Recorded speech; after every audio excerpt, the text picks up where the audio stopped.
ஒரு பெர்ஃபெக்ட் கோசி டேக்கு ஏதாவது one pot டிஷ்ஷா செய்யணும் ஆனா ரொம்ப சாட்டிஸ்ஃபைங்கா இருக்கணும்னா இந்த சிக்கன் தால் கிச்சடி செஞ்சு பாருங்க. அண்ட் வெஜிடேரியன்ஸ் நான் ஆல்ரெடி வெறும் தால் கிச்சடி செஞ்சிருக்கேன், அது ஸ்டோரிஸ்ல போட்டிருக்கேன், நீங்க செக் பண்ணிக்கலாம். இந்த வெதருக்கு என்ன செஞ்சாலும் கொஞ்ச நேரத்திலேயே சில்லுன்னு ஆயிடுதுங்க. ரொம்ப எலாபரேட் குக்கிங்லாம் வேண்டாம்னு நினைக்கிறீங்கன்னா அப்படியே செஞ்சு குக்கர்ல இருந்து கொதிக்க கொதிக்க இறக்கி கொடுத்தீங்கன்னு வச்சுக்கோங்களேன், எல்லாரும் சாப்பிட்டுட்டு உங்களுக்கு ஒரு சலாம் போட்டுட்டு போயிடுவாங்க. ஸோ பேசிக்லி இந்த ரெசிபி நீங்க பாஸ்மதி அரிசியில செஞ்சீங்கன்னா ரொம்ப நல்லா இருக்கும். ஸோ நான் 1 கப் பாஸ்மதி அரிசி எடுத்திருக்கேன். இது கூட 1/2 கப் மைசூர் பருப்பு, 1/4 கப் பாசி பருப்பு சேர்த்திருக்கேன். இதை நல்லா கழுவி ஒரு 1/2 மணி நேரம் மினிமம் ஊற வைங்க. பிரஷர் குக்கர்ல 100 ml எண்ணெய், 50 ml நெய் சேர்த்துக்கோங்க. பார்க்க அதிகமா இருக்க மாதிரி இருக்கும், பட் ரெசிபி முடிக்கும் போது பெர்ஃபெக்டா இருக்குங்க. இதுல கடுகு, சீரகம், வெந்தயம், ஷாஹி ஜீரா, 3 காஞ்ச மிளகாய், 3 பிரிஞ்சி இலை, 1 கல்பாசியை தாளிச்சிட்டு இதுல ஒரு வெங்காயத்தை சேர்த்து வதக்கிக்கோங்க. இது கூடவே இஞ்சி, பூண்டு, பச்சை மிளகாய் 1 டேபிள் ஸ்பூன் அரைச்சி சேர்த்துக்கோங்க. இதுலயே ஒரு தக்காளியை சேர்த்து நல்லா வதக்கிட்டு 1 டீஸ்பூன் வெறுமிளகாய் தூள், 1 டேபிள் ஸ்பூன் தனியா தூள், 1/2 டீஸ்பூன் சீரகத்தூள், 1/2 டீஸ்பூன் கரம் மசாலா, 1/2 டீஸ்பூன் மஞ்சத்தூள் சேர்த்து நல்லா வதக்கிடுங்க.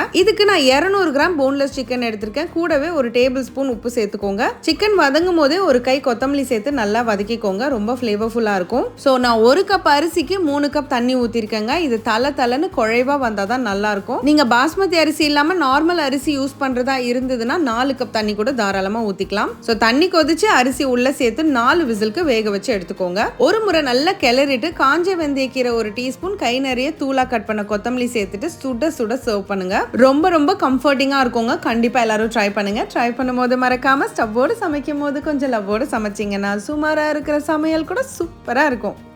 எப்படி?